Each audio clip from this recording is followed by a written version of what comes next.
Josh Heupel on the near sideline, still trying to, I guess, get the clock situated. Clock will start on the snap.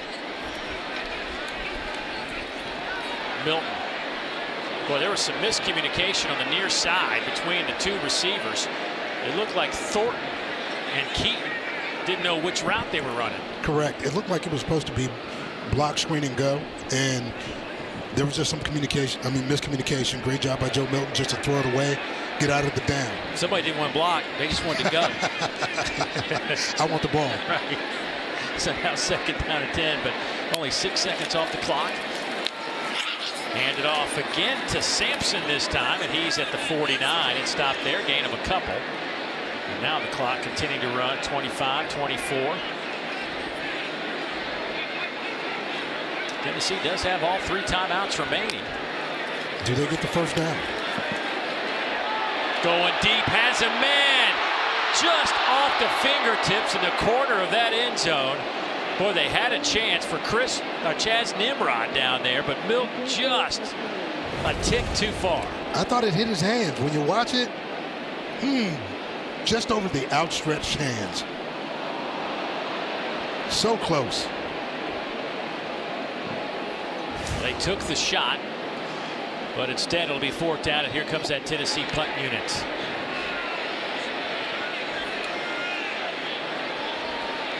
Milton's missed on his last 5 throws to end the half after starting 14 of 16. He's now 14 out of 21.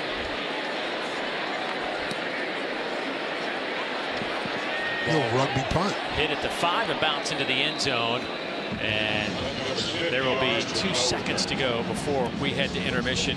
And coming up at halftime, you can watch the live performance by the Pride of the Southland on SEC Network Plus. You can start streaming that right now over on the ESPN app.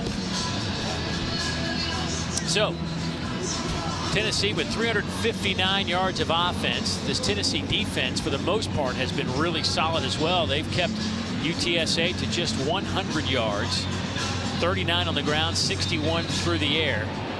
But Joe Milton got this party started with that 81-yard touchdown run on the very first play from scrimmage for Tennessee. The Roadrunners will get the football first to start the second half, but it was all Tennessee, 31-0 here in the first half. And you see the number there, a perfect record under Josh Heupel when leading at halftime. We await the coach to meet up with Taylor Davis down in that end zone to get his thoughts. I would suspect he's probably pretty pleased with both ends of his team's performance here in the first half. And let's get it down to Taylor. Thanks, guys. Well, Coach, that 81-yard rushing touchdown for Joe Milton to start it, how did that spark your offense? It sparked our football team. Started fast. Love what the defense is doing, playing physical, controlling the line of scrimmage, applying pressure on the quarterback, gotten off the field on 3rd downs. Offensively, good start.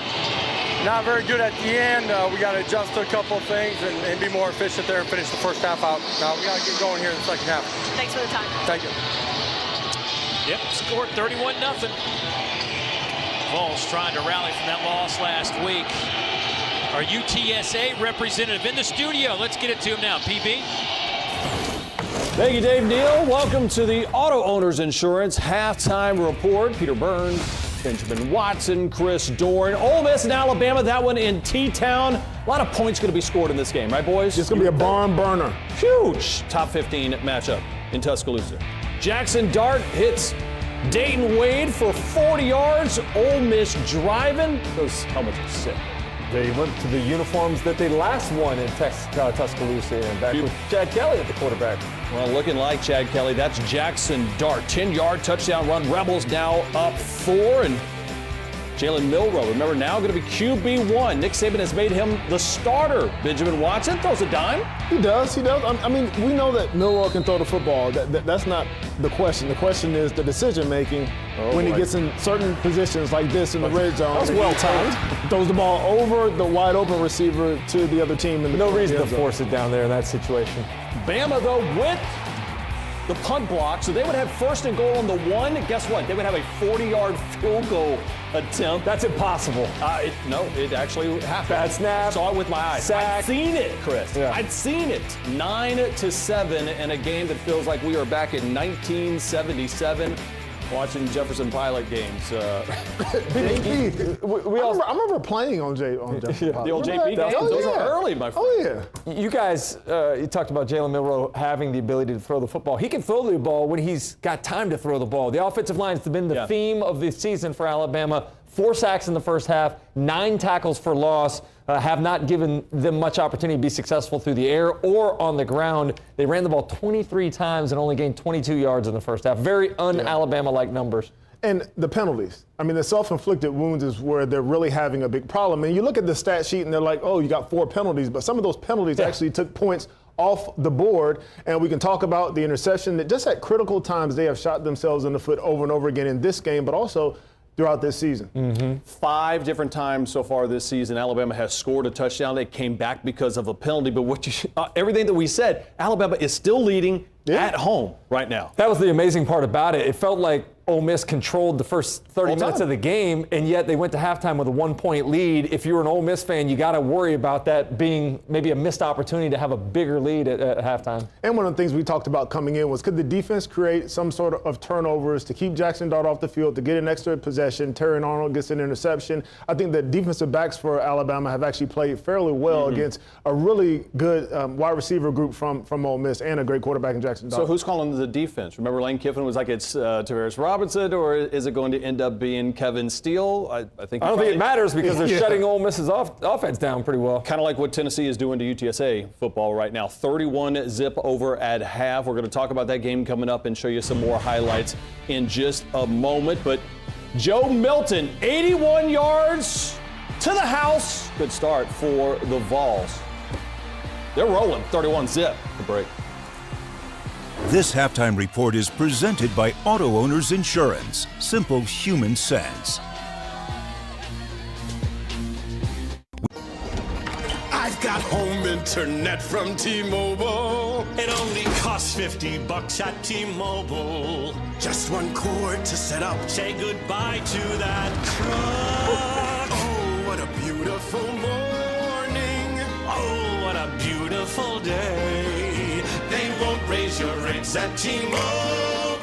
You'll get a great deal every day. Home internet from T-Mobile, just $50 a month. If you smoked, get scanned. Talk to your doctor or learn more at savedbythescan.org. You told me not to talk to strangers. You told me not to cross the street without looking both ways. You told me not to touch the stove. You told me not to do drugs. You told me not to drink and drive. You gave me so many messages about how to stay safe. Why didn't you keep me safe by properly storing your gun?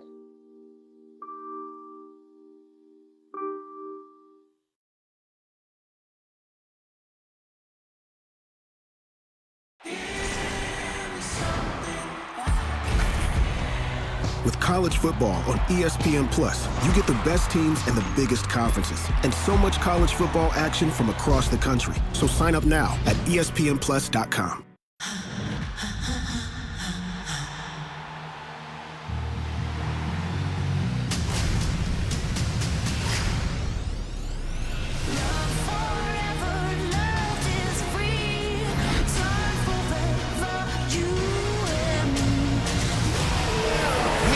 Stateside. Fantastic, Checo.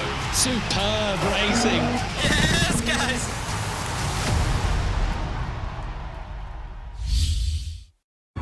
Welcome to the new open web, where third-party cookies are cleared from the cache of history, and respect for consumer privacy drives connections.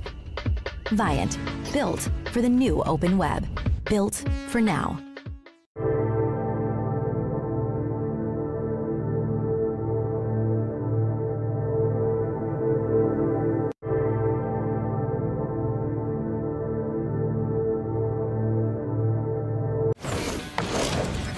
Welcome back to Halftime Report, brought to you by Auto Owners Insurance. Peter Burns, Benjamin Watson, Christopher Dorn. Let's get you caught up on the game that was here earlier. Mark Stoops smiling because he's like, hey, For now. I got Ray Davis on my squad, right? He played for Vanderbilt last year, and guess what? This is why he's got smiling. Maxwell Hairston rolling to the house, pick 6. Yeah, Kentucky scores 21 points in this first quarter, and you think that the route was going defense gets a touchdown as well. Yeah, we've been begging for him to start fast, Yeah. right? 2 pick sixes on the day for the Cats defense. Leary finds Dane Key, 22 yards, and then that was disrespectful. He did get a flag on Very that. Just mean. kind of patted him. Yeah. Oh, he's so cute. I Unnecessary. want to just boop you on the nose, just boop. 45-28. Hugh Freeze, would there be a freeze warning in 100-degree heat? Jimbo Fisher, you can't afford to lose this game, right, Jimbo? Right? Connor Wegman, they were up 6-0. Not a whole lot of offense, but it takes a huge blow. Offense wasn't doing well. But then Wigman gets hurt, and you're thinking, wow, what's going to happen from here? But this is the reason why you go out and get a Max Johnson, comes in off the bench, starts the second half. Who did he throw it to? To his brother. Little Jake brother. Johnson there. Little Johnson & Johnson. Not bad there. How about this throw, though? A dime to Evan Stewart. They go on to win 27-10. Jimbo Fisher, walk me through how the defense played. Defense, I thought were outstanding. I think we had 14 tackles for loss. I think we had 7 sacks. That's 21 negative plays and big time negative plays just the constant pressure on what they did. I thought our defense was outstanding on the day, and they broke some runs, a couple tackles. I wish we could have made an open field a little better. But offensively, we ran it and threw it, but we got to get some more consistency in what we did. Listen, we won the game and still didn't play close to what we're capable of, and we got to get better. And going into the SEC play, and I think some of these young guys got an education of what this game is going to be like. It's a physical, bruising game that you're going to have to play like this the rest of the year. So hopefully we'll get better and move on from here. But very proud of our guys and the way we competed. And I thought our defense was absolutely outstanding. The third quarter was dominated by them. I think we had 2 3-and-outs, and they had most of their yards probably in the third quarter, it felt like. And, they're a good football team for sure. I thought our kids played well enough on defense outside of the few explosive plays to give us a chance to win the game. But offensively, we're searching, and we gotta find some answers. Boy, Hugh's so slow in that press conference. And then Jimbo Fisher, he was really happy that they ended up winning that game, and they looked really good down there at the Kyle Field. And overall, A&M, Max Johnson, Yeah. what'd you make of that whole situation? Well, forget about where you're trying to take me. I'm going to go to the defense here. He's the host. Let the man host. Hey, No, I'm just here. You tell me where you want to go. I'm just chilling. I'm going to do this because I was critical of the defense against Miami. They were awful, but today they were really good. And you know what they got today that they didn't get against Miami? Penetration, right? Yep. So Jimbo Fisher talked about it a little bit. 7 sacks, 15 tackles for loss. Creating those types of negative plays allows you to be 3 of 15 defensively on third down. The average yards to gain at 11.3. Those are impossible numbers to try to convert consistently. And so what you saw was a very choppy offensive performance from Auburn, and give them credit because it was all self-imposed by that Aggie defense. And they continually frustrated Auburn's quarterbacks, Peyton Thorne, Robbie Ashford, combined for 68 total yards. Garner as well, too. They went 3 deep, exactly, right? of passing offense. By necessity, yeah. Exactly. And part of it was they got skittish, they got scared because the defense was coming after them. But I'll take your bait on talking about Max Johnson because That's to my your teammate. point, having a guy like Max Johnson who could have transferred over this last year, he decided to stay. I think that it shows the impact of Bobby Petrino on this offense. And it's not just the quarterback room. Him calling the plays, him being the leader of this offense, Jimbo Fisher being willing to delegate some of that power has really risen the play, I think, of everybody on the offense. And you see when a quarterback gets hurt, another quarterback comes in, they don't miss a beat. As a matter of fact, Max Johnson comes in, he hits 7 of his first 8, and one of those that he missed was actually a drop ball. So no fall off. I think we want to see how good Connor Wigman, we want to see him come back. Hope he's not hurt.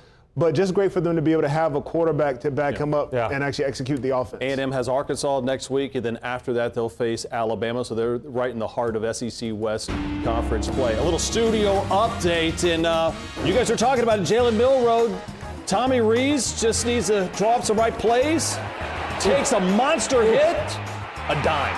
One thing he will do is stand in the pocket and deliver the ball downfield. Just clean up some of the mistakes and some of the decisions, and hope he's all right. By the way, that was an unblocked rusher. Yeah, unblocked rusher. Milroe did get back up. He was okay. Vols running the rock extremely well. They're up 31-0 on the Meep Roadrunners.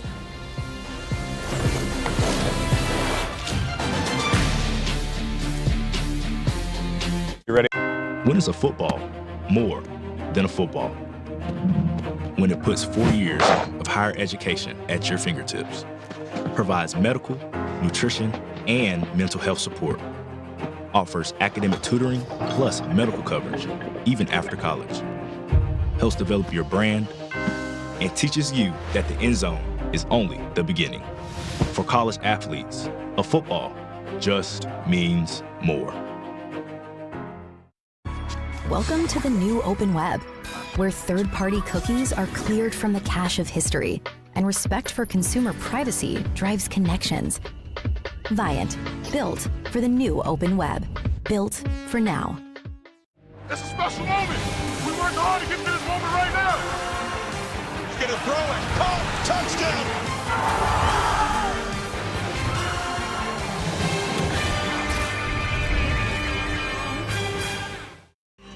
The Little League World Series champions.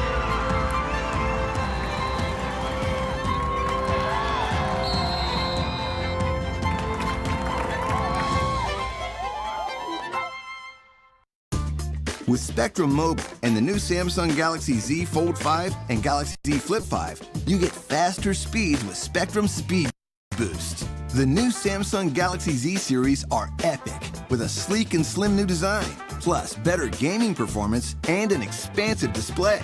Order through Spectrum and get up to $1,000 off, plus the value of your trade-in device. Visit a Spectrum store or SpectrumMobile.com to get the new Samsung Galaxy Z series. At Spectrum, we've built a network to help businesses thrive. One that over 80% of the Fortune 500 rely on, along with millions of small businesses, like the one down the street. A network that moves huge amounts of data, with enterprise services up to 100 gigabits per second. A network that keeps data safe, and that's always on, no matter what. Because our goal is to give you the tools to reach your goals. Spectrum, designed for business, built for you. From Ancelotti and Simeone to Griezmann and Bellingham. He's headed again. Jude Bellingham. El Derby de Madrid. Atlético de Madrid, Real Madrid. Sunday on ESPN+. Monster day of football. Let's live it up to the hype, boys. Clemson, Florida State, Jordan Travis. How about this? Fourth down, does not get it, so they are going to play a little bonus football. 2nd and 9. Keon Coleman, get up! You saw that a few times against your LSU Tigers. Easy. I'm scarred from that. Florida State survives in the fake Death Valley, 31-24 in overtime. We're going to be welcoming Oklahoma to this conference next year. And Dylan